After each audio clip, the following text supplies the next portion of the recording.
ناظرین،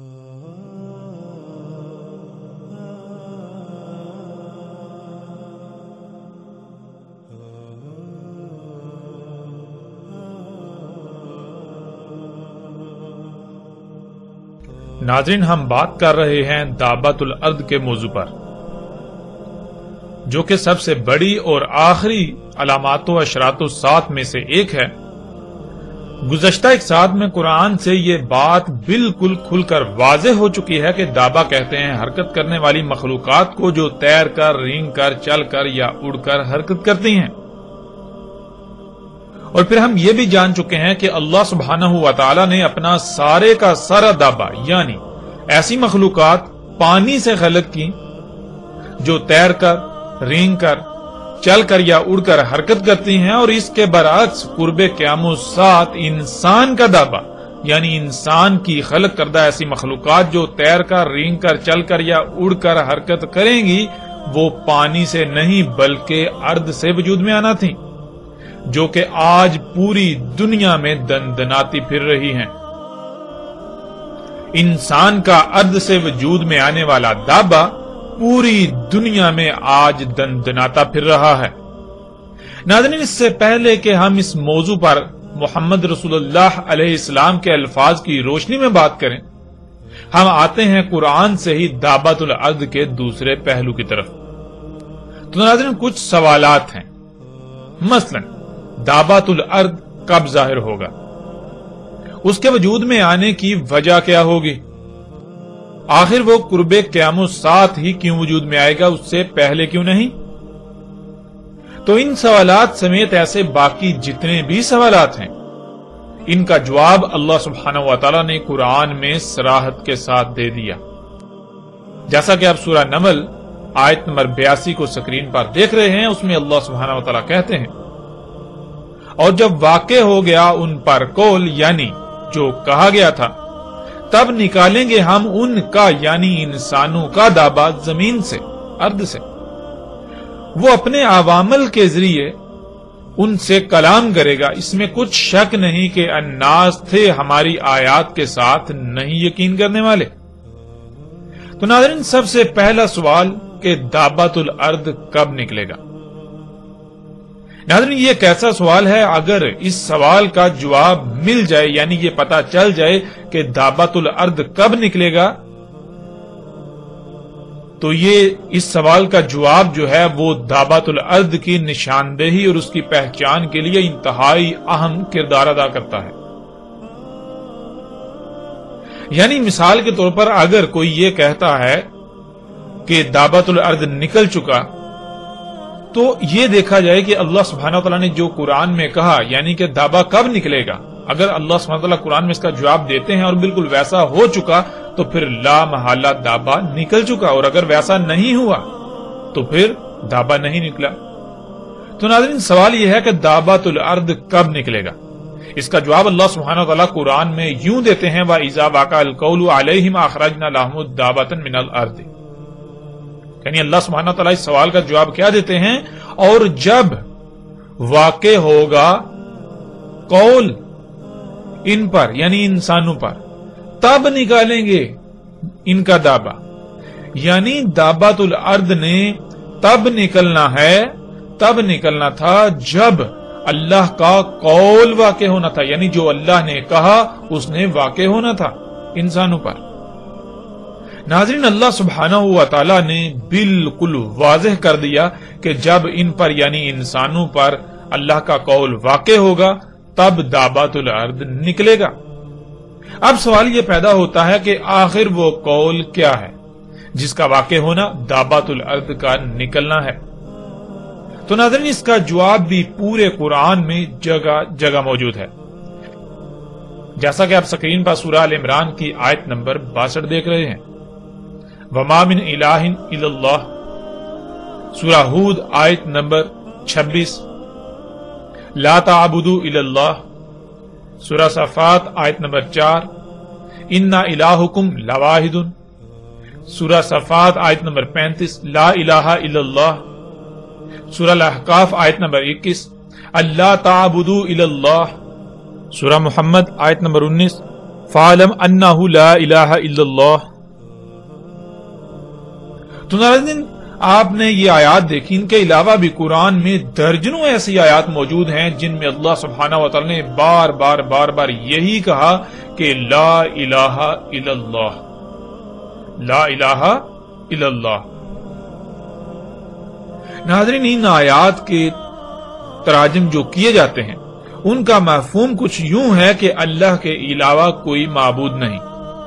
پھر معبود کسے کہا جاتا ہے؟ وہ بھی ایک خاص نظریہ پایا جاتا ہے، ایک خاص عقیدہ پایا جاتا ہے جس کا حقیقت سے دور دور تک کوئی تعلق نہیں ہے۔ تو ناظرین حق کو سمجھنے کے لیے یہاں ان دونوں الفاظ کی وضاحت بہت ضروری ہے، لفظ الہ اور پھر دوسرا لفظ عبد۔ تو اب آتے ہیں ان دونوں الفاظ کے معنی کی طرف۔ ناظرین ذرا غور کریں، انسان کو دنیا میں لایا گیا تو اس بشر کو کیا کیا صلاحیتیں اور نعمتیں دی گئیں یا کیا کچھ عطا کیا گیا۔ مثلا آپ دیکھیں کہ آپ کو ہاتھ، پاؤں، آنکھیں، کان، ناک اور زبان سمیت جسم کے کتنے ہی اعضاء دیے گئے۔ پھر اس کے علاوہ آپ کو سانس لینے کے لیے آکسیجن، کھانے کے لیے طرح طرح کے پھل، فروٹ، سبزیاں، اس طرح اور کئی نعمتیں عطا کی گئیں۔ پھر ذہانت دی، مال و اولاد سمیت طرح طرح کی صلاحیتیں دی۔ تو ناظرین سوال یہ پیدا ہوتا ہے کہ کیا یہ سب بیکار اور فضول میں عطا کر دیا گیا آپ کو؟ کیا انسانوں کو یہ سب عطا کرنے کا کوئی مقصد نہ تھا؟ قرآن میں کئی مقامات پر اللہ سبحانہ وتعالی نے بالکل واضح کر دیا کہ اللہ سب کچھ حق کے ساتھ خلق کرتا ہے، یعنی اللہ جو کچھ بھی کرتا ہے تو اس کا کوئی نہ کوئی مقصد ضرور ہوتا ہے، وہ بے مقصد کچھ بھی نہیں کرتا۔ اللہ سبحان ہے، یعنی پاک ہے اس سے کہ وہ کچھ بھی بے مقصد کرے، وہ کچھ بھی بے مقصد خلق کرے، وہ کچھ بھی بے مقصد عطا کرے۔ اللہ اس سے پاک ہے۔ ناظرین جب اللہ سبحانہ وتعالی کچھ بھی بے مقصد خلق نہیں کرتا، کچھ بھی بے مقصد عطا نہیں کرتا، تو پھر ظاہر ہے اس نے انسان کو اتنا کچھ عطا کیا تو یہ کیسے ہو سکتا ہے کہ یہ سب کا سب بے مقصد ہو؟ اس نے ہر شے کا کوئی نہ کوئی مقصد ضرور طے کر دیا۔ اب ناظرین اگر تو انسان ان سب کا استعمال، یعنی جو کچھ بھی اسے عطا کیا گیا، اس سب کا استعمال اسی مقصد کے لیے کرتا ہے تو اس کا الہ اللہ ہے، ورنہ اگر وہ جس کے پیچھے اس کا استعمال کرے گا وہی اس کا الہ کہلائے گا، وہی اس کا الہ ہوگا۔ اگر وہ اپنی خواہشات کی تکمیل کے لیے اپنی صلاحیتوں کا استعمال کرتا ہے، اپنی ذہانت، اپنے مال و اولاد کا استعمال کرتا ہے، خواہ ایک رائی برابر بھی عمل کیوں نہ کرے، تو اس کا الہ اس کی اپنی خواہشات ہوں گی۔ اسی کا اللہ سبحانہ وتعالی نے قرآن میں بھی ذکر کیا ہوا ہے۔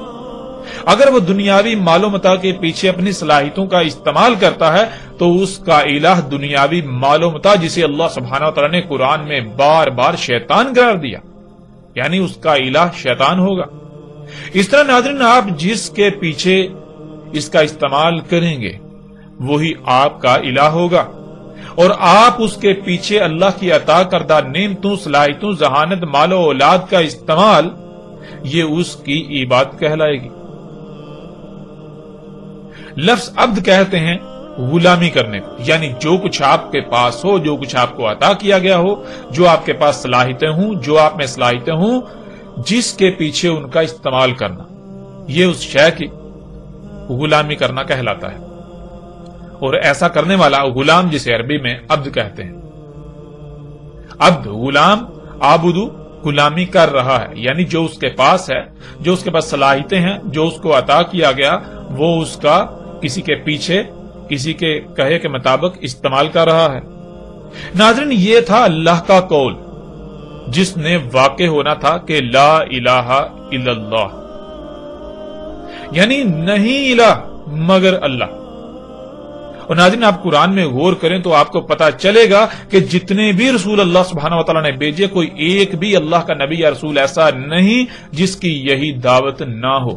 تمام کے تمام اللہ کے رسولوں کی یہی دعوت رہی، ہر رسول نے یہی کہا لا الہ الا اللہ، جیسا کہ کچھ آیات آپ کے سامنے ہیں۔ سورہ الانبیاء کی آیت نمبر 25 میں کیا ہے اس میں بالکل واضح آپ دیکھ سکتے ہیں۔ اس میں اللہ سبحانہ وتعالی نے کہا، اور نہیں بھیجا ہم نے تجھ سے پہلے رسولوں میں سے کوئی ایک بھی رسول، اور اگر بھیجے ہیں تو ہر رسول کی طرف ہم نے یہی وحی کیا کہ اس میں کچھ شک نہیں کہ وہ یہی کہے کہ میری طرف اس نے یہی وحی کیا ہے، نہیں الہ مگر میں الہ ہوں، بس میری ہی غلامی کرو۔ یعنی ناظرین، کوئی ایک بھی رسول ایسا نہیں ہوا جس کی دعوت یہ نہ تھی کہ لا الہ الا اللہ۔ ہر رسول کی دعوت یہی تھی۔ یہی اللہ نے اسے کہا کہ ان کو کہو، ان انسانوں کو کہو، دنیا والوں کو کہو کہ اللہ الہ ہے اور کوئی الہ نہیں ہے۔ یعنی ناظرین، یہی اللہ کا قول ہے، اور ہر رسول کے الفاظ کیا تھے آپ اس آیت میں بھی دیکھ سکتے ہیں۔ سورہ صاد آیت نمبر 70۔ نہیں وحی کیا گیا میری طرف، اگر وحی کیا جا رہا ہے تو یہی کہ اس میں کچھ شک نہیں، میں جو بھی ہوں میں ہر لحاظ سے کھول کھول کر متنبع کرنے والا ہوں۔ پھر اس طرح سورہ صاد کی آیت نمبر 65، کہو اس میں کچھ شک نہیں، جو بھی میں ہوں میں متنبع کرنے والا ہوں۔ یعنی تم جو اعمال کر رہے ہو، جو اللہ کے خلاف کر رہے ہو، ان اعمال کے انجام کو ہر لحاظ سے تم پر کھول کھول کر واضح کرنے والا ہوں۔ اور نہیں ہے الہوں میں سے الہ مگر اللہ۔ یعنی تم دنیا میں ایک رائے برابر بھی عمل کرتے ہو تو وہ عمل کیسے کرنا ہے، کیوں کرنا ہے، کب کرنا ہے، اس کا فیصلہ کرنا صرف اور صرف اللہ کا حق ہے۔ اس کے علاوہ کسی اور کی بات پر عمل کرتے ہوئے کوئی بھی عمل نہیں کیا جائے گا۔ تمہیں جو بھی صلاحیتیں دی گئیں، تمہیں جو بھی نعمتیں دی گئیں، تمہیں جو کچھ بھی عطا کیا گیا، اس سب کا استعمال کیسے کرنا ہے، کیوں کرنا ہے، کب کرنا ہے، کس مقصد کے لیے کرنا ہے، یہ سب اللہ سبحانہ وتعالی نے طے کر دیا۔ تو اس کے علاوہ اس سے ہٹ کر تم ان کا استعمال نہیں کر سکتے۔ پھر اس طرح ناظرین سورہ فصلت کی آیت نمبر 6، کہو اس میں کچھ شک نہیں، میں جو بھی ہوں میں بالکل تمہاری ہی طرح بشر ہوں، میری طرف وحی کیا جاتا ہے، اس میں کچھ شک نہیں۔ جو وحی کیا جاتا ہے وہ یہ ہے کہ تمہارے لیے وہ ذات، یعنی تمہارے لیے جو الہ ہے، وہ ذات جس کی بات مانی جائے وہ ایک ہی ذات ہے، جس کی بات مانی جائے یعنی رائے برابر بھی عمل کیا جائے تو کب، کیوں، کیسے کیا جائے، اس فیصلے کا اختیار صرف اسی ایک ذات کو ہے، اس کے علاوہ کسی کو نہیں۔ جو بھی تمہیں صلاحیتیں دی گئی ان کا استعمال کس مقصد کے لیے کرنا ہے، اسی مقصد کے لیے کرنا ہے جو مقصد اس نے طے کر دیا، اس کے علاوہ کسی اور مقصد کے لیے کسی اور کے پیچھے ان کا استعمال نہیں کرنا۔ ناظرین، اب سوال یہ پیدا ہوتا ہے کہ کیوں اللہ سبحانہ و تعالی نے بار بار ایک ہی بات کہی کہ نہیں الہ مگر اللہ؟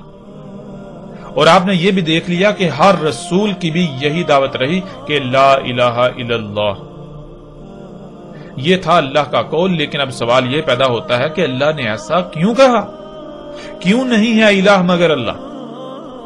یعنی اگر اللہ کو الہ بنانے کی بجائے اوروں کو الہ بنایا جائے گا تو آخر کیا ہوگا؟ اس سے کیا نقصان ہو سکتا ہے؟ اس سے کیا فرق پڑے گا؟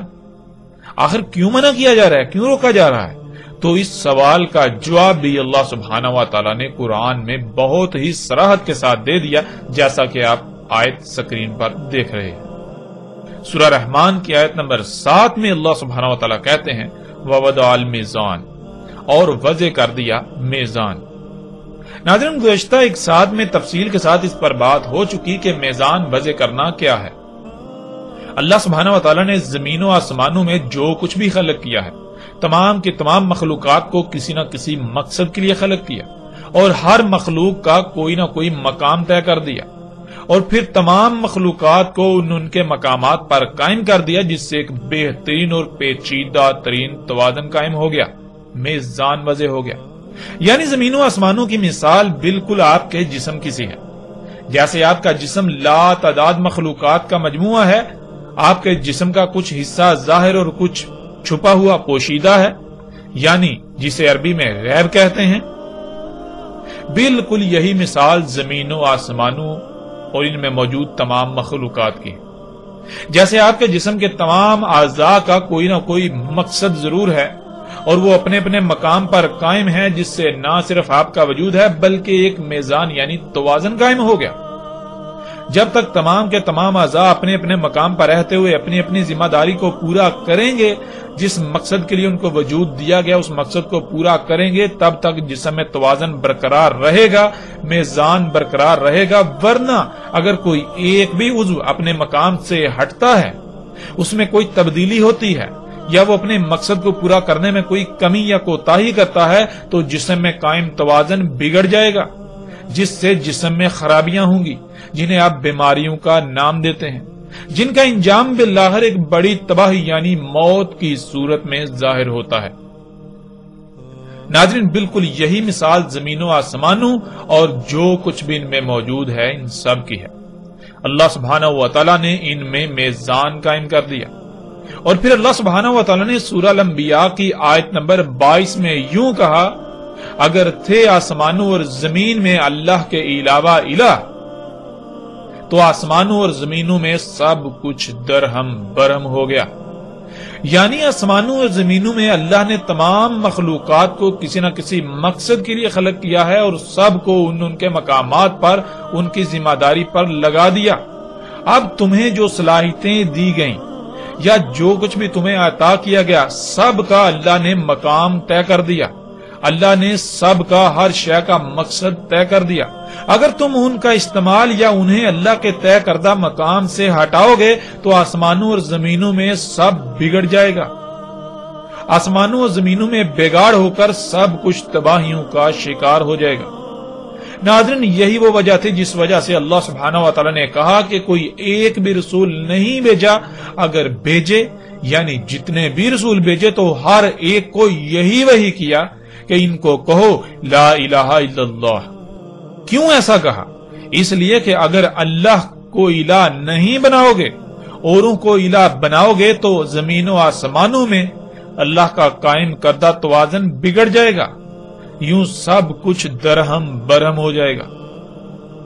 ناظرین، گزشتہ اقوام کو بھی یہی کہا گیا اور موجودہ قوم کو بھی یہی کہا گیا، لیکن نہ ہی گزشتہ قومیں اپنے مفسد اعمال سے باز آئیں، اللہ کے علاوہ اوروں کو الہ بنانے سے باز آئیں، اور نہ ہی موجودہ قوم باز آ رہی ہے، جیسا کہ آپ آیات میں دیکھ سکتے ہیں۔ اللہ سبحانہ وتعالیٰ سورہ الاحقاف کی آیت نمبر 3 میں کہتے ہیں، نہیں خلق کیا ہم نے آسمانوں یعنی زمین کے گرد گیسوں کے ساتھ تہ در تہ حصار کو، اور نہ زمین کو، اور نہ ہی وہ جو کچھ بھی ان کے درمیان ہے، اور اگر خلق کیا ہے تو حق کے ساتھ، یعنی ان سب کی تخلیق کا کوئی نہ کوئی مقصد ہے، اور سب کو جس مقصد کے لیے خلق کیا، خلق کر کے انہیں ان کے مقامات پر قائم کر دیا تاکہ اس مقصد کو پورا کریں جس مقصد کے لیے انہیں خلق کیا، اور یوں آسمانوں اور زمینوں میں وضع کردہ توازن برقرار رہے۔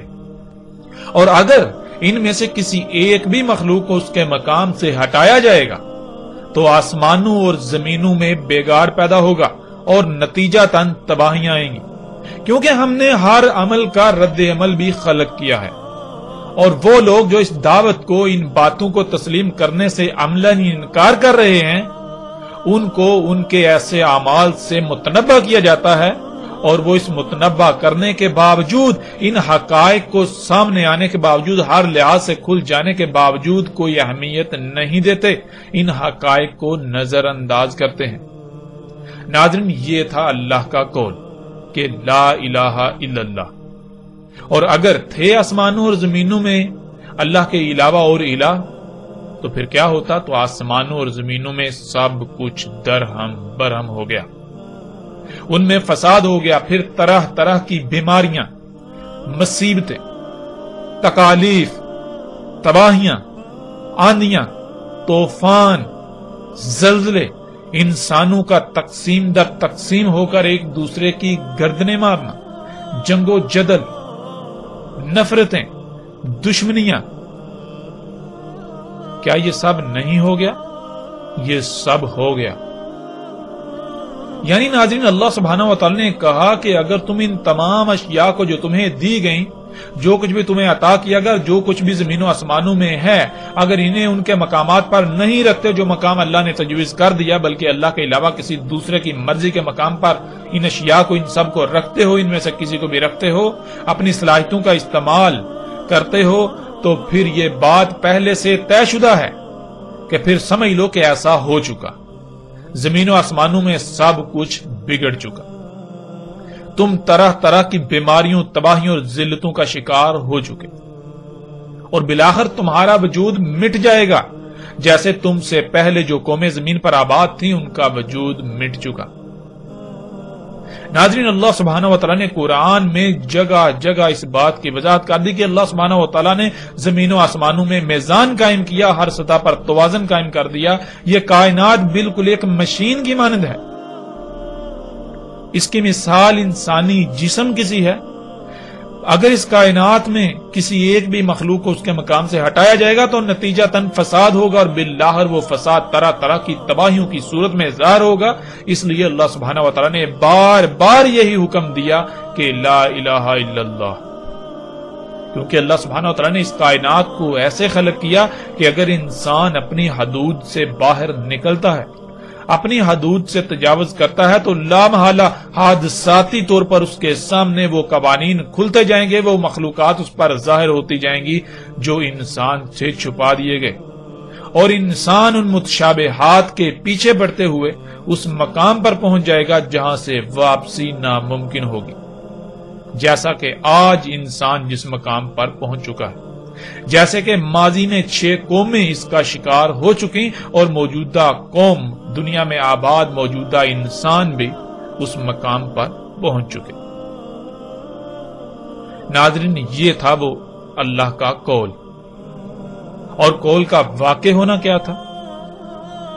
قول کا واقع ہونا یہ تھا کہ جب انسان نہیں مانے گا، وہ کہے گا کہ نہیں، ایسا کچھ بھی نہیں ہے، بلکہ یہ سب تو ترقی ہے، ہمیں تو ترقی کرنی ہے، ہم فطرت پر انحصار نہیں کر سکتے، فطرت پر انحصار کریں گے تو ہماری رفتار بہت سست رہے گی، لیکن ہم تو تیز رفتاری چاہتے ہیں، اس لیے ہمیں اپنی ضروریات کی اشیاء خود خلق کرنی ہے۔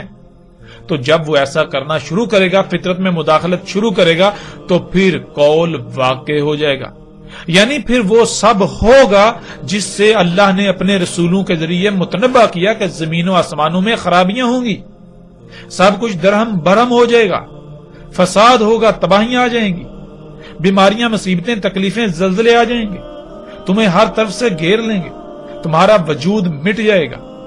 اسی دوران انسان آگے بڑھتا بڑھتا اس مقام پر پہنچ جائے گا کہ دابا خلق کر بیٹھے گا، یعنی اللہ کے دابا کے برعکس اپنی سواری کی حاجت کو پورا کرنے کے لیے اپنا تیز ترین تیز رفتار دابا خلق کر بیٹھے گا۔ یعنی اللہ سبحانہ و تعالیٰ نے جب سب کچھ قدر کے ساتھ، مطلب کہ پورے علم اور حکمت، حساب کتاب کے ساتھ خلق کیا ہے، تو پھر جب انسان اللہ کے اس قول کے خلاف چلیں گے، اپنی حدود سے باہر نکلیں گے، فطرت میں مداخلت شروع کر دیں گے، تو لا محالہ پھر یہ طے ہے کہ دابا نکلے گا، یعنی حادثاتی طور پر قوانین نے فطرت انسان پر کھلتے چلے جائیں گے، اور وہ ان پر عمل کرتا ہوا اس مقام پر پہنچ جائے گا کہ تیز ترین سواری کے ذرائع سامنے آ جائیں گے۔ ناظرین، اس پر الگ سے انا علینا بیانہ کے تحت مزید اور مکمل تفصیلات کے ساتھ بات کریں گے، لیکن اب تک یہ بات بالکل واضح ہو چکی کہ اللہ کا قول کیا تھا اور قول کا واقع ہونا کیا تھا۔ اور ناظرین، آج آپ غور کریں کہ کیا قول واقع نہیں ہو چکا؟ کیا انسان نے اللہ کے علاوہ اوروں کو الہ نہیں بنایا؟ اس کے نتیجے میں اس زمین اور اس کے گرد 7 تہ در تہ گیسوں کے حصار جو کہ زمین کے 7 آسمان ہیں، ان سب میں فساد نہیں ہو چکا؟ ان میں خرابیاں نہیں ہو چکی؟ وہ درہم برہم نہیں ہو چکے؟ ذرا غور تو کریں، جب انسان نے اللہ کی عطا کردہ صلاحیتوں کا استعمال اللہ کے علاوہ اپنے مقاصد کے حصول کے لیے کیا، تو آج زمین و آسمانوں کی حالت کیا ہو گئی؟ ذرا غور تو کریں، کیا آپ اندھے ہو چکے ہیں؟ کیا آپ مردہ ہو چکے ہیں؟ ذرا غور تو کریں، طرح طرح کی بیماریاں، مصیبتیں، تکالیف، سیلاب، آندیاں، طوفان، سونامی، زلزلے، بھوک افلاس، جنگیں، قتل و غارت گری، فراڈ، خوراک کی قلت، آسمان کا پھٹ جانا، زمین کے گرد آکسیجن پر مشتمل پہلا آسمان طرح طرح کی زہریلی گیسوں سے بھر چکا، جس کی وجہ سے طرح طرح کی مصیبتوں کا سامنا کرنا پڑ رہا ہے زمین کی تمام مخلوقات کو۔ انسانوں کا گروہ در گروہ تقسیم ہو کر ایک دوسرے کی گردنیں کاٹنا، زمین پر انسانوں میں ایک طبقہ امیر سے امیر تر، دوسرا غریب سے غریب تر۔ ناظرین غور تو کریں، کیا یہ سب نہیں ہو چکا؟ کیا پوری دنیا آج ان سب کی لپیٹ میں نہیں آ چکی؟ یہ سب تو اللہ کے قول کا واقع ہونا تھا۔ اور ناظرین اللہ کا قول تو کب کا واقع ہو چکا، لیکن دابا نہیں نکلا، یہ کیسے ہو سکتا ہے؟ ایسا کیسے ہو سکتا ہے کہ اللہ کا قول واقع ہوئے بھی ایک عرصہ ہو گیا، پوری دنیا اس کی لپیٹ میں ہے اور دابا نکلا ہی نہیں؟ یہ کیسے ہو سکتا ہے؟ ناظرین اس پہلو سے بھی بالکل واضح ہو گیا کہ آج نہ صرف اللہ کا قول واقع ہو چکا ہے، بلکہ قول کے واقع ہونے پر جس دابا کا نکلنا تھا وہ آج پوری دنیا میں دندناتا پھر رہا ہے۔ انسان کا دابا جو زمین سے وجود میں آیا، یعنی انسان کی خلق کردہ حرکت کرنے والی مخلوقات جو تیر کر، رینگ کر، چل کر یا اڑ کر سفر کرتی ہیں، حرکت کرتی ہیں، جو پانی سے نہیں بلکہ زمین کے عناصر لوہے، تانبے، پلاسٹک، خام تیل وغیرہ سے وجود میں آیا۔ ناظرین یہ بات جان لیں کہ دنیا کی کوئی طاقت اس کا رد نہیں کر سکتی اور نہ ہی اس بات کو غلط ثابت کر سکتی ہے۔ دابۃ الارض نکل چکا اور ساتھ بالکل سر پر آ چکی، اور ساتھ سے پہلے ایک عظیم عذاب جو کہ القاریہ ہے وہ دروازے پر دستک دے رہی ہے۔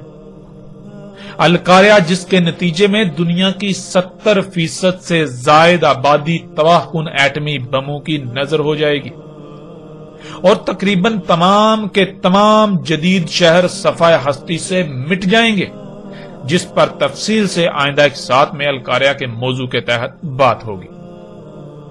ناظرین اسی موضوع پر آگے بڑھنے سے پہلے یہاں ایک اور پہلو پر بات کرنا بہت ضروری ہے، اور وہ یہ ہے کہ حسب معمول باقی تمام موضوعات کی طرح اس بارے میں بھی یہ جھوٹ اتنا پھیلا دیا گیا جو کہ زبان زدے عام ہے کہ زمین سے جانور نکلے گا اور وہ لوگوں سے باتیں کرے گا۔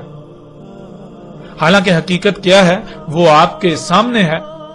اب بات کرتے ہیں کہ وہ لوگوں سے کلام کرے گا، انسانوں سے کلام کرے گا، جس کے بارے میں یہ پھیلا دیا گیا کہ وہ لوگوں سے باتیں کرے گا، اور اس کی بنیاد قرآن کی یہی آیت ہے، وَإِذَا وَقَعَ الْقَوْلُ عَلَيْهِمْ أَخْرَجْنَا لَهُمُ دَابَّةً مِنَ الْأَرْضِ تُكَلِّمُهُمْ أَنَّ النَّاسَ كَانُوا بِآيَاتِنَا لَا يُوقِنُونَ۔ اور جب واقع ہو گیا ان پر جو کہا گیا تھا، نکالیں گے ہم ان کا دابا زمین سے، وہ اپنے عوامل کے ذریعے ان سے کلام کرے گا، اس میں کچھ شک نہیں، الناس تھے ہماری آیات کے ساتھ نہیں یقین کرنے والے۔ ناظرین اس آیت کی بنیاد پر یہ کہا جاتا ہے کہ دابا لوگوں سے باتیں کرے گا، لیکن سوال یہ پیدا ہوتا ہے کہ کیا باتیں کرے گا؟ یہ آج تک نہیں بتایا گیا۔ حالانکہ آیت میں تو بالکل واضح ہے کہ وہ جو کلام ہوگا، دابا کا کلام کیا ہوگا؟ کلام یہ ہوگا وہی جو اللہ نے کہا تھا، جس کا وہ انسان یقین نہیں کر رہے تھے، وہ ان کے سامنے ہو، وہ اس کا کلام ہو۔ ناظرین اس آیت میں لفظ تکلمہم آیا ہے، جس کا ترجمہ یہ کر دیا جاتا ہے کہ وہ لوگوں سے باتیں کرے گا۔ حقیقت کیا ہے اب بات کرتے ہیں اس پر، اور حقیقت کھول کر ہر لحاظ سے آپ کے سامنے رکھتے ہیں۔ ناظرین اس سے پہلے کہ اس کے کلام کرنے کی طرف آئیں، پہلے یہ جاننا بہت ضروری ہے کہ وہ کلام ہے کیا، یعنی وہ کلام ہے کیا جو دابۃ الارض سے مشروط ہے۔ اس سوال کا جواب اللہ سبحانہ و تعالیٰ آیت کے اگلے حصے میں ہی دے دیتے ہیں، ان الناس کانوا بآیاتنا لا یوقنون۔ اس میں کچھ شک نہیں، انسان تھے ہماری آیات سے نہیں یقین کرنے والے۔ یعنی بالکل آسان الفاظ میں یہ کہ اللہ سبحانہ و تعالیٰ نے قرآن میں بار بار یہ کہا کہ زمین و آسمانوں میں تمام کی تمام مخلوقات اللہ کی آیات ہیں، اور ان میں سے ایک بڑی تعداد کو انسان سے چھپا کر رکھ دیا، جنہیں انسان دیکھ نہیں سکتا، سن نہیں سکتا، محسوس نہیں کر سکتا۔ یعنی اس کائنات میں لاتعداد مخلوقات ایسی ہیں جو انسان سے چھپا دی گئی تھی، مگر اس کا مطلب ہرگز یہ نہیں ہے کہ ان کی تخلیق کا کوئی مقصد نہیں تھا، بلکہ زمین و آسمانوں میں جتنی بھی مخلوقات ہیں جو کہ اللہ کی آیات ہیں، سب کی تخلیق کا کوئی نہ کوئی مقصد ہے۔ تمام کی تمام ایک وجود میں اعضاء کی حیثیت رکھتی ہیں۔ جب تک یہ تمام اپنے اپنے مقام پر رہتے ہوئے اپنی اپنی ذمہ داری پوری کریں گی تو پورا وجود ٹھیک رہے گا، یعنی زمین و آسمان ٹھیک رہیں گے، ان میں کوئی خرابی نہیں ہوگی، اور انسانوں سمیت تمام مخلوقات ہر طرح سے محفوظ اور سلامت رہیں گی۔ لیکن اگر کسی بھی مخلوق جو کہ اللہ کی آیت ہے کو اس کے مقام سے ہٹا دیا جائے گا، اس میں چھیڑ چھاڑ کی جائے گی، اس میں تبدیلی کی جائے گی، اس کا مقام بدلا جائے گا، تو پھر اللہ کے قائم کردہ توازن میں، میزان میں بگاڑ ہو جائے گا، جس کا نتیجہ تباہیوں کی صورت میں تمہارے سامنے آئے گا، اور پھر نقصان تمہارا اپنا ہی ہوگا۔ اس بات کو اللہ سبحانہ و تعالی نے پورے قرآن میں بار بار بیان کیا، اور ناظرین پورے کے پورے قرآن کا نقطہ محور بھی یہی ہے، لیکن اس کے باوجود انسانوں نے اللہ کی آیات کا یقین نہیں کیا، یعنی کہ اس بات کا یقین نہیں کیا کہ ان کے ساتھ اگر اللہ کی آیات کے ساتھ چھیڑ چھاڑ کی جائے گی تو ایسا ہوگا۔ انہوں نے مانا ہی نہیں اس بات کو، اس کے اوپر یقین ہی نہیں کیا۔ انسانوں نے اس سے پہلے اللہ کی آیات کا یقین نہیں کیا تھا۔ انہوں نے اپنے اعمال سے یہی دعویٰ کیا کہ نہیں، فطرت میں چھیڑ چھاڑ کرنے، فطرت میں تبدیلیاں کرنے، یعنی اللہ کی آیات جو کہ تمام کی تمام مخلوقات ہیں، ان میں پنگے لینے سے کچھ بھی نہیں ہوگا۔ تو ناظرین یہی بات اللہ نے کہی کہ تم اللہ کی آیات کا یقین نہیں کرتے تھے، لیکن جب دابا نکلے گا تو اس کا کلام یہی ہوگا کہ دیکھو تم یقین نہیں کرتے تھے، یعنی اس بات کو، یہ جو ابھی تم اپنی آنکھوں سے دیکھ رہے ہو، اس کا یقین نہیں کرتے تھے اس سے پہلے۔ جب دابا نکلے گا تو اس کا کلام یہی ہوگا کہ دیکھو تم یقین نہیں کرتے تھے نا۔ جب تم نے یقین نہ کیا اور اللہ کی آیات میں پنگے لیے تو وہی ہو گیا جس کا تم یقین نہیں کرتے تھے۔ ناظرین یہ تھا دابا کا کلام۔ اب سوال یہ پیدا ہوتا ہے کہ دابا کس طرح ایسا کہے گا؟ کیا جس طرح دو انسان، دو شخص آپس میں ایک دوسرے سے گفتگو کرتے ہیں، اس طرح سے وہ بات کرے گا، اس طرح کلام کرے گا، یا پھر کسی اور طریقے سے؟ ناظرین ہم گزشتہ ایک ساتھ میں یہ بات بار بار کر چکے ہیں، بار بار کہہ چکے ہیں کہ عربی دنیا کی واحد ایسی زبان ہے جس کا ترجمہ کرنا ناممکن ہے، اور پھر یہ کہ عربی دنیا کی باقی زبانوں کی طرح انسانوں کی تراشیدہ چند الفاظ، محاوروں یا فکروں پر مشتمل کوئی زبان نہیں ہے، بلکہ عربی فطرت کی زبان ہے، عربی اعمال کی زبان ہے، نہ کہ زبان کے الفاظ کا نام ہے۔ کائنات کی ہر مخلوق، ہوا وہ جاندار ہو یا بے جان، تمام کی تمام مخلوقات یہاں تک کہ اس کائنات کا ذرہ ذرہ کلام کرتا ہے، لیکن اس کی زبان عربی ہے، اور عربی وہ نہیں جسے آج عربی کا نام دیا جاتا ہے، بلکہ عربی نہ صرف فطرت کی زبان ہے بلکہ عربی اعمال کی زبان ہے۔ اور ناظرین غور کریں، محمد علیہ السلام وہ نہ تو عربی پڑھ سکتے تھے اور نہ ہی عربی لکھ سکتے تھے، تو پھر کیسے ان کے ساتھ اس کائنات کی مخلوقات کلام کرتی تھیں؟ پھر کیسے ان کے اوپر اتنے اتنے بڑے راز کھلے؟ غور تو کریں۔ یعنی کہ اگر عربی اسے کہا جاتا ہے جسے آج آپ عربی کہتے ہیں، جی یہ جو لکھی اور پڑھی جاتی ہے، تو یہ تو محمد علیہ السلام کو بھی نہیں آتی تھی۔ لہذا ناظرین عربی یہ نہیں ہے، عربی اعمال کا نام ہے، عربی پریکٹیکل کا نام ہے، عربی اعمال کی زبان ہے، عربی فطرت کی زبان ہے۔ اس لیے ناظرین اب آپ کو بالکل واضح ہو جائے گا کہ دابا کا کلام کرنا کیا ہے۔ جب آپ نے عربی کی اہمیت اور حیثیت کو سمجھ لیا تو پھر آپ کو بہت آسانی سے یہ بات بھی سمجھ آ جائے گی کہ دابا کا کلام کرنا کیا ہے۔ اسے ایک مثال سے سمجھ لیجئے۔ مثلا آپ کو سفر کی حاجت پیش آ جاتی ہے، موسم انتہائی گرم ہے اور سفر کئی 100 کلومیٹر لمبا ہے۔ آپ کے سامنے ایک طرف لینڈ کروزر کھڑی ہے، عالی شان گاڑی، اور دوسری طرف ایک اعلی نسل کا تیز رفتار گھوڑا کھڑا ہے۔ تو ناظرین آپ سے سوال ہے کہ آپ سفر کے لیے کس کا انتخاب کریں گے؟ آپ کا فوراً جواب یہی ہوگا کہ لینڈ کروزر۔ اب اگر آپ سے سوال کیا جائے کہ کیوں آپ نے گھوڑے کا انتخاب کیوں نہیں کیا، تو آپ جواب دیں گے دیکھو اتنی شدید گرمی اور اوپر سے کئی سو کلومیٹر لمبا راستہ اگر گھوڑے پر جاؤں گا تو نہ صرف بہت زیادہ وقت لگے گا بلکہ رستے میں گھوڑے کی خوراک اور پانی کا خیال رکھنا پڑے گا، رستے میں گرمی سے جلس جاؤں گا، طرح طرح کے مصائب کا سامنا کرنا پڑے گا، تھکاوٹ سے چور ہو جاؤں گا۔ اس طرح آپ کو وہ درجنوں خامیاں گنوانا شروع کر دے گا، یعنی آپ درجنوں خامیاں گنوانا شروع کر دیں گے۔ اور اس کے برعکس آپ جب لینڈ کروزر کی بات کریں گے تو آپ اس کی تعریفوں کے پل باندھنا شروع کر دیں گے کہ اس سے نہایت تیز رفتاری سے سفر ہوگا، ایئر کنڈیشنر آن رکھوں گا، گرمی کا احساس تک نہ ہوگا، انتہائی آرام دہ اور پرسکون سفر ہوگا۔ اب ناظرین ذرا غور کریں اس بات پر، آپ کو یہ کس نے کہا جو آپ نے گھوڑے کے بارے میں کہا، اور پھر اس کے برعکس جو لینڈ کروزر کے بارے میں آپ نے باتیں کی، یہ سب باتیں آپ کو کس نے بتائیں؟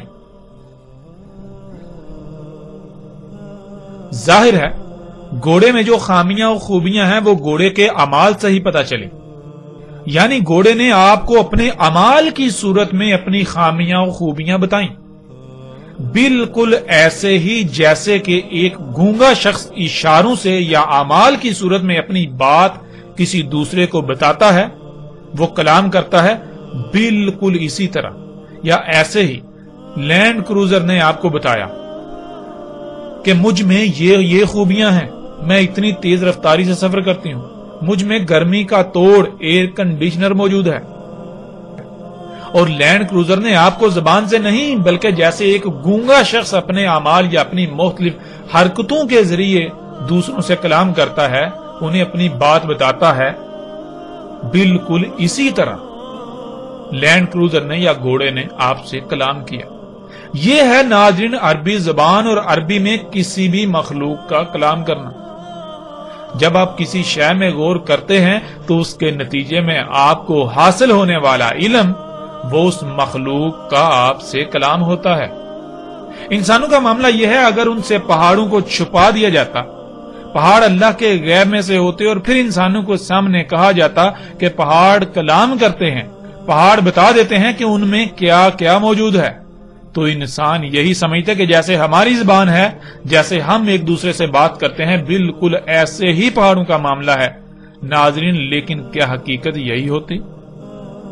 ہرگز نہیں، ہرگز نہیں۔ حقیقت کیا ہے وہ آپ کے سامنے ہے۔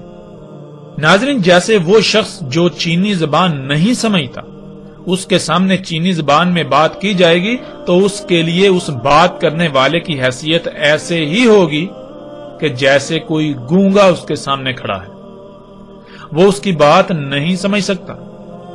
ناظرین بالکل ایسے ہی کائنات کی مخلوقات کا کلام وہی سمجھ سکتے ہیں جو غور و فکر کرتے ہیں۔ پہاڑ کلام کرتے ہیں، وہ بتاتے ہیں کہ ان کے اندر کیا کیا موجود ہے، لیکن پہاڑوں کا کلام انسان کی طرح زبان سے نہیں ہوتا، اور نہ ہی ہر کوئی ان کا کلام سمجھ سکتا ہے۔ جیسے چینی زبان میں اگر کوئی بات کرتا ہے تو اس کی بات وہی سمجھ سکتا ہے جو چینی پر عبور رکھتا ہے، بالکل ایسے ہی پہاڑوں سے وہی کلام کر سکتا ہے جس کے اندر وہ صلاحیت موجود ہے، یعنی جو غور و فکر کرتا ہے۔ ہر کوئی ان کا کلام نہیں سمجھ سکتا، بلکہ پہاڑوں کا کلام وہ لوگ سمجھتے ہیں، وہ لوگ پہاڑوں کی بات سمجھنے کی صلاحیت رکھتے ہیں جو پہاڑوں میں غور و فکر کرتے ہیں۔ بالکل ایسے ہی ناظرین دابۃ الارض نے کلام کرنا تھا کہ دیکھو اسی کا تم یقین نہیں کرتے تھے، لو آج اپنی آنکھوں سے دیکھ لو۔ مطلب یہ کہ دابۃ الارض کا کلام اس کے اعمال کی صورت میں ہونا تھا، نہ کہ انسانوں کی طرح زبان سے۔ اور جب آیت میں آپ دیکھیں تو آیت میں تو یہ ہے کہ لا یوقنون، یعنی تم یقین نہیں لاتے تھے، تمہیں یقین نہیں تھا۔ اور پھر ہر کوئی یہ جانتا ہے کہ یقین کرنے کے لیے یا تو اتنا علم آ جانا لازمی ہے کہ بات کا انکار کرنا ناممکن ہو جائے، یا پھر کسی شے کا آنکھوں کے سامنے آ جانا، یعنی کہ آپ اپنی آنکھوں سے دیکھ لیں، اپنے کانوں سے سن لیں، یہ ہوتا ہے یقین کرنا۔ یعنی کہ جب تمہیں زبان سے یہ بتایا جاتا تھا، جب تمہیں رسولوں کے ذریعے اللہ یہ کہتا تھا، اس وقت تم اس بات کا یقین نہیں کرتے تھے، تم یہ نہیں مانتے تھے، یعنی تمہیں یقین نہیں تھا۔ لو آج تم اپنی آنکھوں سے یہ سب ہوتا ہوا دیکھ رہو۔ آج جب تم اپنی آنکھوں سے ہوتا ہوا دیکھ رہے ہو تو کیا آج تم انکار کر سکتے ہو؟ ظاہر ہے اب تو تم نے اپنی آنکھوں سے دیکھ لیا نا، اب انکار کیسے ہو سکتا ہے؟ تو ناظرین، دابۃ الارض کا کلام اس کے اعمال کی صورت میں ہونا تھا، نہ کہ انسان کی طرح زبان سے، اور اس کا ذکر تو اللہ سبحانہ و تعالیٰ نے اس آیت میں بھی کر دیا۔ تکلمہم، شروع میں تے کا استعمال ہو گیا، جس کی وجہ سے معنی یہ بن جاتے ہیں کہ پیچھے موجود عوامل کے ذریعے کلام کرے گا۔ اگر لفظ کے شروع میں تے کا استعمال نہ ہوتا تو لفظ کلمہم ہوتا، جس کے معنی براہ راست کلام کرنا کے ہوتا۔ ناظرین، آیت میں یہ نقطہ انتہائی اہم ہے، اگر آپ نے اس نقطہ پر توجہ نہ دی تو آپ بہت بڑی غلط فہمی کا شکار ہو کر دابا کے کلام کرنے کو نہیں پہچان سکیں گے۔ اسے آپ یوں بھی سمجھ سکتے ہیں کہ یہ دابا جو کہ انسانوں کے اعمال سے وجود میں آیا، یہ دابا بذات خود، اس کا وجود میں آنا اور اس کی وجہ سے زمین و آسمانوں میں اللہ کی آیات کا فساد زدہ ہونا، یہ سب ہی وہ کلام ہے جس کا اللہ نے پہلے ہی کہہ دیا تھا۔ مزید آسانی کے لیے لفظ تکلم کو سمجھ لیں۔ اگر شروع سے تے کو ہٹا دیا جائے تو یہ لفظ بن جائے گا کلمہم، جس کے معنی ہے جیسے ہم ایک دوسرے سے براہ راست کلام کرتے ہیں، بات کرتے ہیں، اس طرح براہ راست بات کرنا۔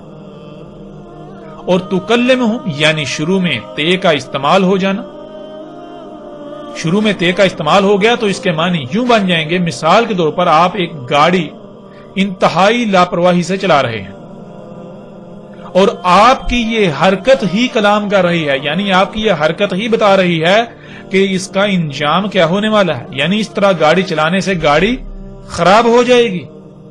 اسے ناظرین تکلم کہا جائے گا۔ تو ناظرین غور کریں، کیا دابۃ الارض آج کلام نہیں کر رہا؟ یعنی تکلمہم موجودہ انسانوں سے کلام نہیں کر رہا اپنے عوامل کے ذریعے، اور بالکل وہی نہیں کہہ رہا جو اللہ سبحانہ و تعالیٰ نے اپنے ہر رسول کے ذریعے کہا۔ نہ صرف کہہ رہا ہے، کہہ نہیں رہا، بلکہ آنکھوں کے سامنے لے آیا وہ۔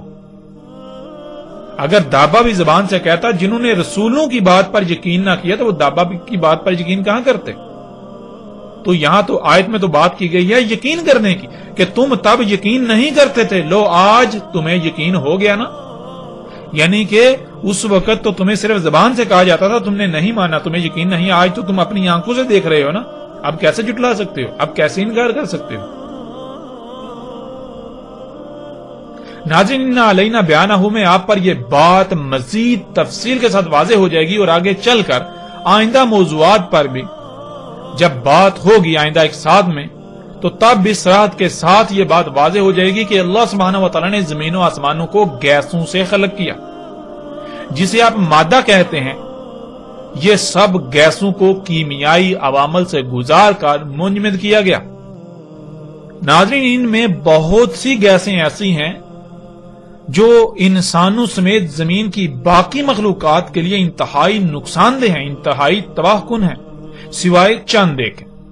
اگر انسان فطرت میں چھیڑ چھاڑ کرتا ہے، اپنی ضروریات کو پورا کرنے کے لیے فطرت پر انحصار کرنے کے بجائے فطرت میں تبدیلیاں کر کے خود خلق کرتا ہے، جیسا کہ وہ آج کر رہا ہے، تو پھر جب مادے کو کیمیائی عوامل سے گزار کر وہ اپنی ضروریات کی اشیاء خلق کرے گا تو پھر ان سے گیسیں خارج ہوں گی۔ وہ گیسیں کہاں جائیں گی؟ ان سے کیا کیا نقصانات ہوں گے؟ ان سے زمین و آسمانوں میں کس قدر فساد ہوگا؟ یہ سب اللہ سبحانہ و تعالیٰ نے واضح کر دیا تھا، ہر رسول نے اس کی وضاحت کر دی، لیکن انسانوں نے یقین ہی نہ کیا، اور آج یہ دعویٰ اپنے اعمال کے ذریعے آپ پر یہ سب واضح کر رہا ہے۔ اس نے یہ سب آپ کی آنکھوں کے سامنے لا رکھا، یعنی دعوے کے سامنے آنے سے یہ تمام کے تمام معاملات، یہ سب کا سب سامنے آ گیا۔